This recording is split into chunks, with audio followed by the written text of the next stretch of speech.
Every story teaches us something valuable. This is the story of honesty.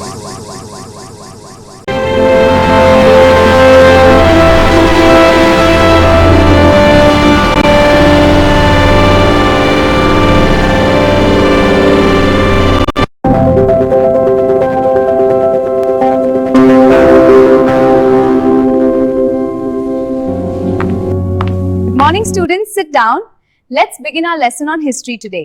Please open your textbooks to page 45. In history, I am telling you all an interesting story, and that ಈ ಕಥೆ ನಮಗೆ ಪ್ರಾಮಾಣಿಕತೆ ಬಗ್ಗೆ ಒಂದು ಮಹತ್ವದ ಪಾಠವನ್ನು ಕಲಿಸುತ್ತದೆ. ಒಂದು ಸಣ್ಣ ಪಟ್ಟಣದ ಗದ್ದಲದ ಮಾರುಕಟ್ಟೆಯಲ್ಲಿ ಒಬ್ಬ ಪ್ರಾಮಾಣಿಕ ಹಣ್ಣು ಮಾರಾಟಗಾರನು ತನ್ನ ಅಂಗಡಿಯಲ್ಲಿ ಹಣ್ಣುಗಳನ್ನು ಮಾರಾಟ ಮಾಡುತ್ತಿದ್ದನು. ಪ್ರತಿದಿನವೂ ಜನರು ಅವನ ಅಂಗಡಿಗೆ ಬಂದು ತಾಜಾ ಹಣ್ಣುಗಳನ್ನು ಖರೀದಿಸುತ್ತಿದ್ದರು. ಅವನು ಶ್ರಮಪಟ್ಟು ತನ್ನ ವ್ಯವಹಾರವನ್ನು ನಡೆಸುತ್ತಿದ್ದನು. ತುಂಬಾ ಸಹಾಯ ಮಾಡುವ ಸ್ವಭಾವದವನಾಗಿದ್ದನು. ಅದೇ ಮಾರುಕಟ್ಟೆಯಲ್ಲಿ ಇನ್ನೊಂದು ಭಾಗದಲ್ಲಿ ಗ್ರೋಸರಿ ಅಂಗಡಿ ಹೊಂದಿದ್ದ ಒಬ್ಬ ಸುಂದರ ಮಹಿಳೆಯೂ ಇದ್ದಳು. ಆಕೆ ಸುಂದರಳಾಗಿದ್ದರೂ ಸ್ವಭಾವದಲ್ಲಿ ಸ್ವಾರ್ಥಿ ಮತ್ತು ಅಸತ್ಯವಾದಿಯಾಗಿದ್ದಳು. ಆಕೆ ಯಾವಾಗಲೂ ಸುಲಭವಾಗಿ ಲಾಭ ಪಡೆಯುವ ಕನಸುಗಳಲ್ಲಿ ಬದುಕುತ್ತಿದ್ದಳು. ಒಂದು ದಿನ ಅವಳು ಹಣ್ಣು ಮಾರಾಟಗಾರನ ಬಳಿಗೆ ಬಂದು, ನನಗೆ ಕೆಲವು ದಿನಗಳ ಕಾಲ ನಿಮ್ಮ ತೂಕದ ತಕ್ಕಡಿ ಮತ್ತು ತೂಕದ ಕಲ್ಲುಗಳನ್ನು ಕೊಡುವಿರಾ ಎಂದು ಕೇಳಿದಳು. ಹಣ್ಣು ಮಾರಾಟಗಾರನು ಒಳ್ಳೆಯ ಮನಸ್ಸಿನವನಾಗಿದ್ದನು. ಅವನು ಯಾವುದೇ ಸಂಶಯವಿಲ್ಲದೆ ತನ್ನ ತಕ್ಕಡಿ ಮತ್ತು ತೂಕದ ಕಲ್ಲುಗಳನ್ನು ಅವಳಿಗೆ ಕೊಟ್ಟನು. ಕೆಲವು ದಿನಗಳು ಕಳೆದವು. ಆದರೆ ಆ ಮಹಿಳೆ ತಕ್ಕಡಿ ಮತ್ತು ತೂಕದ ಕಲ್ಲುಗಳನ್ನು ಹಿಂತಿರುಗಿಸಲಿಲ್ಲ. ಕೊನೆಗೆ ಹಣ್ಣು ಮಾರಾಟಗಾರನು ಅವಳನ್ನು ಭೇಟಿಯಾಗಿ, ಅಕ್ಕ, ನಾನು ಕೊಟ್ಟಿದ್ದ ತಕ್ಕಡಿ ಮತ್ತು ತೂಕದ ಕಲ್ಲುಗಳನ್ನು ದಯವಿಟ್ಟು ಈಗ ಹಿಂತಿರುಗಿಸಿಕೊಡುವಿಯಾ ಎಂದು ಕೇಳಿದನು. ಆ ಮಹಿಳೆ ಒಂದು ಸುಳ್ಳು ಕಾರಣ ಹೇಳಿದಳು. ಅವಳು ಹೇಳಿದಳು, ಕ್ಷಮಿಸಿ, ನಿಮ್ಮ ತಕ್ಕಡಿ ಮತ್ತು ತೂಕಗಳನ್ನು ಇಲಿಗಳು ತಿಂದುಬಿಟ್ಟವು. ಅದನ್ನು ನಾನು ಹಿಂತಿರುಗಿಸಲು ಸಾಧ್ಯವಿಲ್ಲ ಎಂದು ಹೇಳಿದಳು. Can a tiny mouse really eat a weighing balance and heavy metal weights? Think carefully, something is not right here. ಈ ಸುಳ್ಳು ಕಾರಣ ಕೇಳಿ ಹಣ್ಣು ಮಾರಾಟಗಾರನಿಗೆ ತುಂಬಾ ಕೋಪ ಬಂದಿತು. ಆದರೆ ಅವನು ತನ್ನ ಕೋಪವನ್ನು ನಿಯಂತ್ರಿಸಿಕೊಂಡನು. ಶಾಂತವಾಗಿ ಹೇಳಿದನು, ಪರವಾಗಿಲ್ಲ, ಇದಕ್ಕೆ ನಾನು ನಿಮಗೆ ದೋಷ ಕೊಡಲಾರೆ. ಇದು ನನ್ನ ದುರಾದೃಷ್ಟ. ಕೆಲವು ದಿನಗಳ ನಂತರ ಹಣ್ಣು ಮಾರಾಟಗಾರನು ಒಂದು ಯುಕ್ತಿಯನ್ನು ಆಲೋಚಿಸಿದನು.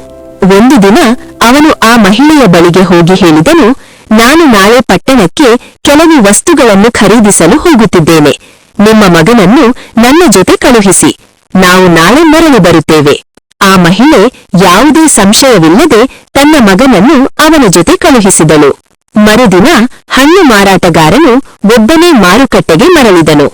ಆ ಮಹಿಳೆ ಆತಂಕದಿಂದ ಕೇಳಿದಳು, ನನ್ನ ಮಗ ಎಲ್ಲಿದ್ದಾನೆ?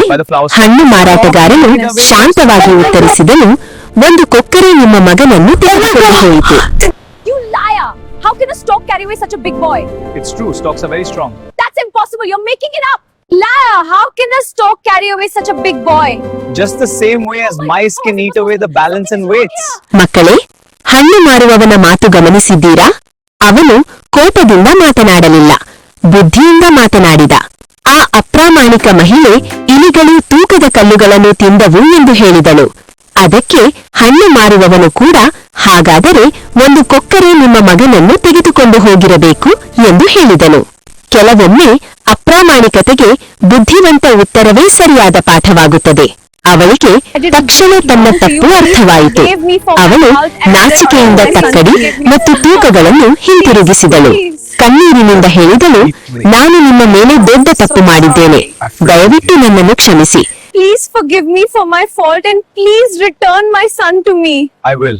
I promise. ನನ್ನ ಮಗನನ್ನು ಹಿಂತಿರುಗಿಸಿ. ಸ್ವಲ್ಪ ಸಮಯದ ನಂತರ ಹಣ್ಣು ಮಾರಾಟಗಾರನು ತನ್ನ ಮನೆಯಿಂದ ಆ ಬಾಲಕನನ್ನು ಸುರಕ್ಷಿತವಾಗಿ ಕರೆದುಕೊಂಡು ಬಂದು ನಗುತ್ತಾ ಆ ಮಹಿಳೆಯ ಮಗನನ್ನು ಸುರಕ್ಷಿತವಾಗಿ ಅವಳಿಗೆ ಹಿಂತಿರುಗಿಸಿದನು. ಅದಾದ ನಂತರ ಆ ಮಹಿಳೆ ತನ್ನ ತಪ್ಪನ್ನು ಅರಿತುಕೊಂಡಳು.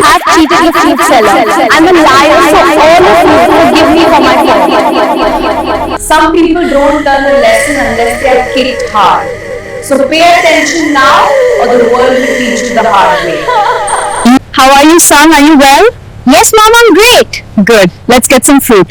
Yeah, I want apples. ಈ ಕಥೆಯ ಪಾಠವೇನೆಂದರೆ, ಕೆಲವರು ಕಠಿಣ ಪಾಠ ಕಲಿಯುವವರೆಗೂ ತಮ್ಮ ತಪ್ಪನ್ನು ಅರಿಯುವುದಿಲ್ಲ. Dishonesty may bring temporary gain, but truth always finds a way to win. ಈ ಕಥೆ ನಿಮ್ಮ ಮನಸ್ಸಿಗೆ ತಾಕಿದರೆ ದಯವಿಟ್ಟು ಈ ವಿಡಿಯೋಗೆ ಒಂದು ಲೈಕ್ ನೀಡಿ, ನಮ್ಮ ಚಾನೆಲ್ಗೆ ಸಬ್ಸ್ಕ್ರೈಬ್ ಮಾಡಿ ಮತ್ತು ಬೆಲ್ ಐಕಾನ್ ಒತ್ತಿ.